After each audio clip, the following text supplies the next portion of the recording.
fellow laureates, professors, colleagues, friends, and comrades. Assalamu alaikum, bonjour, nangader, sava, buenas noches, good evening. First of all, I would like to express in behalf of my colleagues the appreciation and gratitude to Codisria for hosting this tricontinental gathering. It is with great pleasure and honor, of course, to address this closing ceremony of the 4th South-South Institute on Democracy and Social Justice. Allow me to start with a quotation from Samir Amin. Never have the armies of the North brought peace, prosperity, or democracy to the peoples of Asia, Africa, and Latin America. In the future, as in the past 5 centuries, they can only bring to these peoples further servitude, the exploitation of their labor, the expropriation of their riches, and the denial of their rights. It is of the utmost importance that the progressive forces of the West, and the South, I should add, understand this.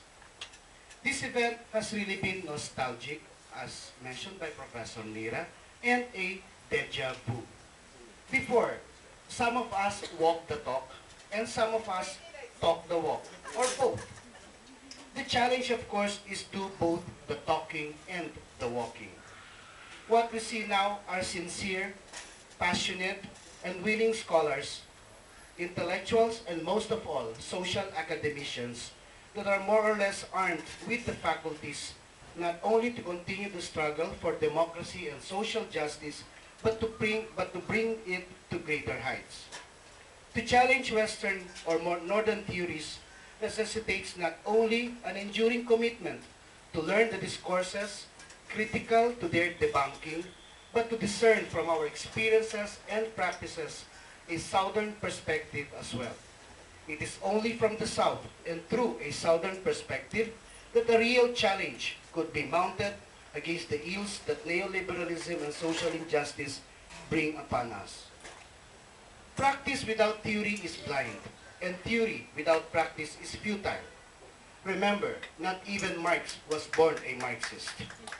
We are therefore enjoined to engage in a lifelong process of unlearning, learning and relearning to grapple with the changing world.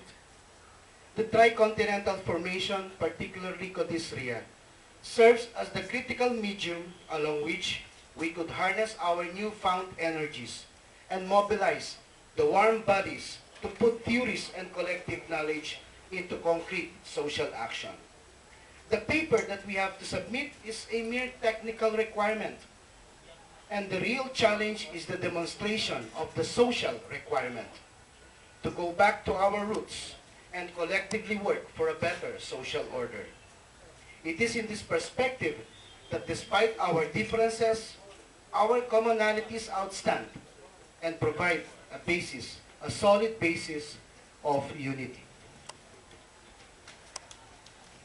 Martin Luther King Jr. once said, with some changes to make it politically correct,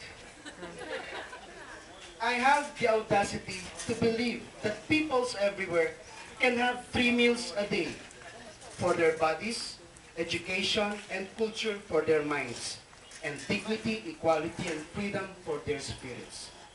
I believe that what self-centered humans have torn down, other-centered humans can build up. Human progress is neither automatic nor inevitable. We are now faced with the fact that tomorrow is today. We are confronted with the fierce urgency of now. In this unfolding conundrum of life and history, there is such a thing as being too late. This is no time for apathy or complacency.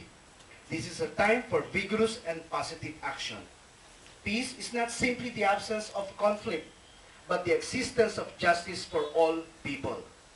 A piece of freedom is no longer enough for human beings. Unlike bread, a slice of liberty does not finish hunger. Freedom is like life.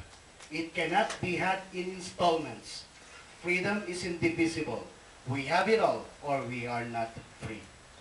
We are therefore faced with a great challenge to confront today, the here and the now. Social academics of the South, unite.